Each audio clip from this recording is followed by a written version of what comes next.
പ്രിയമുള്ളവരെ, വി ആണ്. ഞാൻ ഫേസ്ബുക്കിൽ പല പോസ്റ്ററുകളും വീഡിയോസും ഒക്കെ ഇടുന്നുണ്ട്. അപ്പോൾ എൻ്റെ സുഹൃത്തുക്കളും എൻ്റെ ബന്ധുക്കളും ഒക്കെ നേരിൽ കാണുമ്പോൾ അവർ പറയും, ഫേസ്ബുക്കിൽ സജീവമാണല്ലോ, മോട്ടിവേഷണൽ ട്രെയിനർ ആവാനുള്ള ഒരുക്കമാണോ എന്നൊക്കെ ഇങ്ങനെ ചോദിക്കും. അതേപോലെ തന്നെ ഇപ്പം കൗൺസിലർ ആവാനുള്ള ഒരുക്കത്തിലാണ്. അപ്പം അതുമായിട്ട് ബന്ധപ്പെട്ടുള്ള കാര്യങ്ങളും കൂടെ ഇട്ടപ്പോഴത്തേക്ക് പിന്നെ അവർക്കത് കൺഫേം ചെയ്യുന്ന ഒരു അവസ്ഥയിലേക്കും കൂടെ ആയി. അപ്പോൾ മോട്ടിവേഷണൽ ട്രെയിനർ എന്ന് പറയുന്ന ഒരു കാര്യത്തിലേക്കല്ല ഞാനിപ്പം കാല് വച്ചിരിക്കുന്നത്. കൗൺസിലർ, അതായത് നമ്മുടെ കുഞ്ഞുങ്ങളുടെ വിദ്യാഭ്യാസപരമായിട്ടുള്ള വിഷമതകളെ, അവരുടെ തടസ്സങ്ങളെ മാറ്റി നിർത്താനായിട്ട് അവർക്കൊരു അറിവിൻ്റെ വെളിച്ചമായി മാറുക എന്നുള്ളതാണ് എൻ്റെ ഉദ്ദേശം. അതിന് ഞാനൊരു ചെറിയ ഉദാഹരണം കാണിച്ചുകൊണ്ട് അതിനെ വ്യക്തമാക്കാം.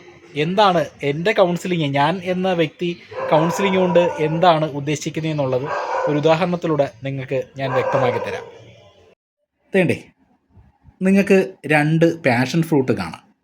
ഈ പാഷൻ ഫ്രൂട്ടിന് ചില വ്യത്യാസങ്ങളുണ്ട്. അപ്പം പെട്ടെന്ന് പറയും ഒന്ന് വലുതാണ്, ഒന്ന് ചെറുതാണ്. അല്ല. അപ്പോൾ പറയും ഒന്ന് ചുമപ്പ് കളറാണ്, ഒന്ന് പച്ച കളറാണ്. അല്ല, അതുമല്ല.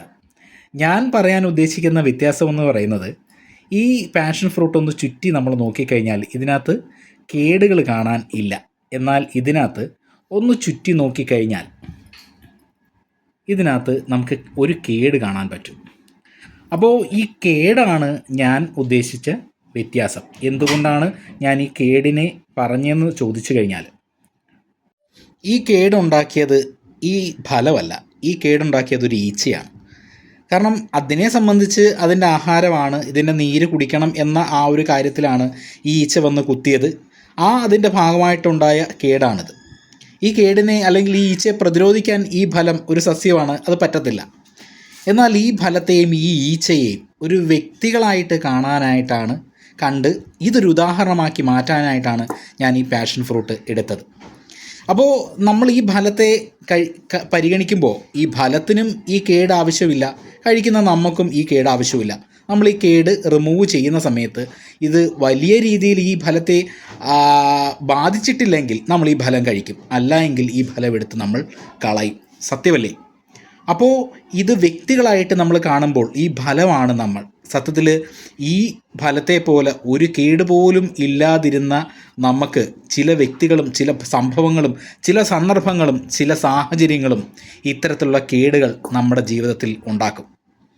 ഈ ഉണ്ടാക്കുന്ന സാഹചര്യങ്ങളെ തിരിച്ചറിയാൻ നമ്മുടെ ജീവിതത്തോട് നമ്മൾ ചില വീക്ഷണങ്ങൾ നടത്തും. എന്താണ് ജീവിതം?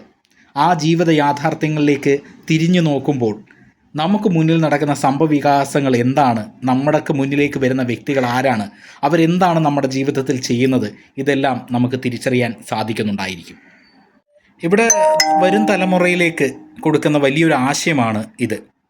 കാരണം നമ്മൾ നമ്മുടെ കുഞ്ഞുങ്ങളെയെല്ലാം ഉപദേശിച്ചിട്ട് ചിലപ്പോൾ അവരുടെ അടുത്ത് പറയും, നീ ഇപ്പോഴിതൊന്നും മനസ്സിലാക്കത്തില്ല, ഒരു 10 വർഷം കഴിയുമ്പോഴേ നിനക്കിത് മനസ്സിലാകത്തുള്ളൂ, എൻ്റെ നിലയിലേക്ക് നീ വരുമ്പോഴേ ആകത്തുള്ളൂ എന്നൊക്കെ പറയും. അത് സത്യമാണ്.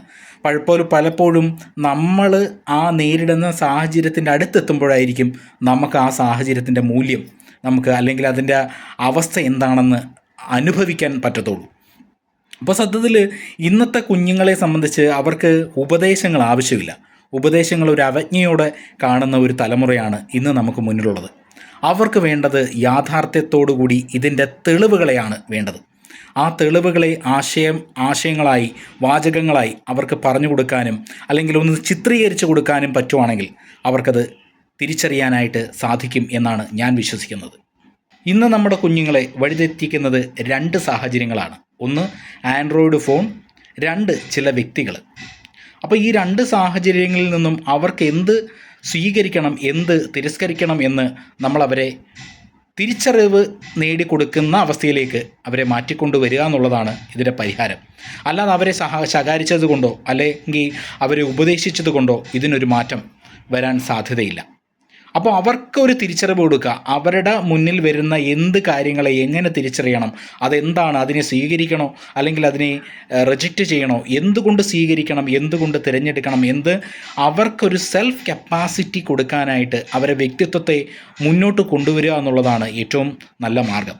അപ്പോൾ ഈ കേടായ ഈ ഒരു പാഷൻ ഫ്രൂട്ടിനെ ഈച്ച എന്ന് പറയുന്ന ആ ഒരു കാര്യത്തിൻ്റെ, ഈച്ച ചെയ്യാൻ പോകുന്ന കാര്യത്തെ നേരത്തെ തന്നെ തിരിച്ചറിയാൻ കഴിവുള്ള പാഷൻ ഫ്രൂട്ടാക്കി മാറ്റിയാൽ ഈ പാഷൻ ഫ്രൂട്ട് ഈ അവസ്ഥയിൽ എന്നുമിരിക്കും എന്നാണ് ഞാൻ പറഞ്ഞു വരുന്നത്. അതായത് മനുഷ്യൻ എന്ന് പറയുന്ന ഒരു ജീവി, ആ ജീവിയുടെ ഉൽപ്പത്തി മുതൽ ആ ജീവി ഇതുവരെ ജീവിച്ചു വന്ന വികാസങ്ങൾ ഓരോന്നോരോന്നായിട്ട് അറിയാൻ ശ്രമിച്ചാൽ മാത്രം മതി. അങ്ങനെ നമ്മൾ ഓരോന്നും അറിയാൻ ശ്രമിക്കുമ്പോൾ മനുഷ്യനുമായിട്ട് ബന്ധപ്പെട്ട മതപരമായിട്ടുള്ള, ജാതീയപരമായിട്ടുള്ള, രാഷ്ട്രീയപരമായിട്ടുള്ള, വ്യക്തിബന്ധങ്ങൾ സംബന്ധമായിട്ടുള്ള, അതുപോലെ തന്നെ ഈ മനുഷ്യനും ഭൂമിയും തമ്മിൽ ആയിട്ടുള്ള, അങ്ങനെ ഓരോ കാര്യങ്ങളും, ഓരോ ആശയങ്ങളും വിഷയങ്ങളുമായിട്ടുള്ള എല്ലാ കാര്യങ്ങളെയും തിരിച്ചറിയാനും അതിനെ എങ്ങനെ സമീപിക്കണമെന്ന് തിരിച്ചറിയാൻ കഴിയുന്ന ഒരു വ്യക്തിയായിട്ടും നമുക്ക് മാറാൻ പറ്റും. അതിലൂടെ ഒരു സമാധാനപരമായ ഒരു മാനസിക അവസ്ഥയിലേക്കും പെരുമാറ്റത്തിലേക്കും നമുക്ക് എത്തിച്ചേരാനും സാധിക്കും. അപ്പോൾ ജീവിതത്തെയും ജീവിത യാഥാർത്ഥ്യങ്ങളെയും തിരിച്ചറിയാൻ നമുക്ക് മുന്നിലുള്ളവരെ സഹായിക്കുക എന്നുള്ളതാണ് ഞാനെന്ന കൗൺസിലർ എന്നുകൊണ്ട് ഞാൻ ഉദ്ദേശിക്കുന്നത്. അപ്പോൾ അതിനകത്ത് കുഞ്ഞുങ്ങളും ഉൾപ്പെടും, അതിനകത്ത് ഒരു ജോലി എന്ന് പറയുന്ന ഒരു സാധ്യത തേടുന്ന വ്യക്തികളും ഉൾപ്പെടും, എല്ലാവരും ഉൾപ്പെടും. അപ്പോൾ ഇവിടെ മോട്ടിവേഷണൽ ട്രെയിനർ എന്ന് പറയുന്ന വ്യക്തികൾ ആരാണ് എന്ന് ചോദിച്ചു കഴിഞ്ഞാൽ, ജീവിതത്തെയും ജീവിത യാഥാർത്ഥ്യങ്ങളെയും തിരഞ്ഞ് ജീവിതത്തെ നേടിയെടുക്കാനായിട്ട് പാഞ്ഞവരും പ്രവർത്തിച്ചവരുമാണ് ഈ മോട്ടിവേഷണൽ ട്രെയിനേഴ്സായിട്ട് മാറിയിട്ടുള്ളത്. ചിലർക്ക് അത് പ്രസൻറ്റ് ചെയ്യാൻ പറ്റും, വളരെ നല്ല വാചകങ്ങളോടുകൂടി നല്ല രീതിയിൽ അത് പ്രസൻറ്റ് ചെയ്യാൻ കഴിയുന്നുണ്ട്. ചിലർക്കത് കഴിയുന്നില്ല. അവരേക്കായും ഈ നല്ല രീതിയിൽ വാചകങ്ങളോട് ഇത് പ്രസൻറ്റ് ചെയ്യാൻ കഴിയുന്നവരേക്കായും കൂടുതൽ ജീവിതത്തെ അടുത്തറിഞ്ഞ വ്യക്തികൾ വേറെ ഉണ്ടായിരിക്കും.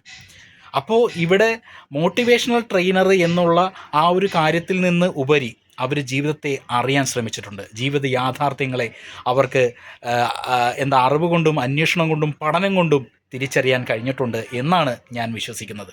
അങ്ങനൊരു പട്ടം അവർക്ക് മറ്റുള്ളവരാണ് ചാർത്തി കൊടുത്തിട്ടുള്ളത്. അപ്പോൾ ജീവിതത്തെ തിരിച്ചറിയാൻ നമ്മൾ ശ്രമിച്ചിട്ടുണ്ടെങ്കിൽ ആ ശ്രമം മറ്റുള്ളവർക്കും കൂടെ ഉപകാരപ്പെടുന്ന രീതിയിലാവണമെന്ന് നമ്മൾ ആഗ്രഹിക്കുന്നുണ്ടെങ്കിൽ, അത് മീഡിയയിലൂടെ നമ്മൾ പറയുന്നുണ്ടെങ്കിൽ, മറ്റുള്ളവർ നമുക്ക് ചാർത്തി തരുന്ന പേരാണ് മോട്ടിവേഷണൽ ട്രെയിനർ.